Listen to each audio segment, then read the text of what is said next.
আসসালামু আলাইকুম রহমতুল্লাহ। আমি জুবের আহমেদ বলছিলাম সাদায়ার থেকে। আমার হাতে আছে লিচু মধু।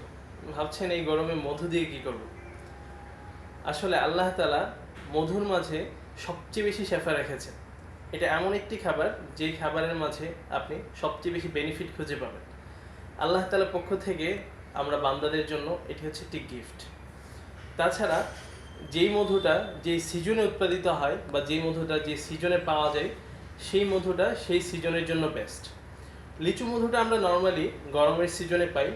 তাই গরমের যদি আপনি বেনিফিট নিতে চান বা গরমের যে ক্ষতিগুলো আছে সেই ক্ষতিগুলো থেকে যদি আপনি বেঁচে থাকতে চান, তাহলে লিচু মধুর ব্যবহার আপনার জন্য অন্যতম। আপনি সারাদিন ক্লান্তির পরে বাসায় এসে 1 চামচ লিচু মধু খেলেন, অথবা 1 গ্লাস শরবতের সাথে চিনির পরিবর্তে লিচু মধুটা ব্যবহার করলেন। আশা করি সাথে সাথে আপনার মাঝে ক্লান্তি কিছুটা দূর হবে, আপনার শরীরে কিছুটা এনার্জি চলে আসবে, আপনি অনেক বেশি বুস্ট ফিল করবেন ইনশাআল্লাহ। তবে সব কিছুর জন্য শর্ত হচ্ছে মধুটা অবশ্যই খাঁটি হতে হবে। আর খাঁটি মধুর জন্য আপনাদের আসতে হবে অবশ্যই সদয় হাবিন। সদয় হাব একদম মাঠ পর্যায়ে থেকে কাজ করছে আপনাদের কাছে ফ্রেশ ন্যাচারাল খাবারটা পৌঁছে দেওয়ার জন্যই আমাদের পথ চলা। আমরা মাঠে নিজেরা উপস্থিত থেকে একদম খাঁটি মধুটাই সংগ্রহ করছি। আপনি যে কোনোভাবে টেস্ট করতে পারেন, আমরা কোনো চ্যালেঞ্জ করছি না।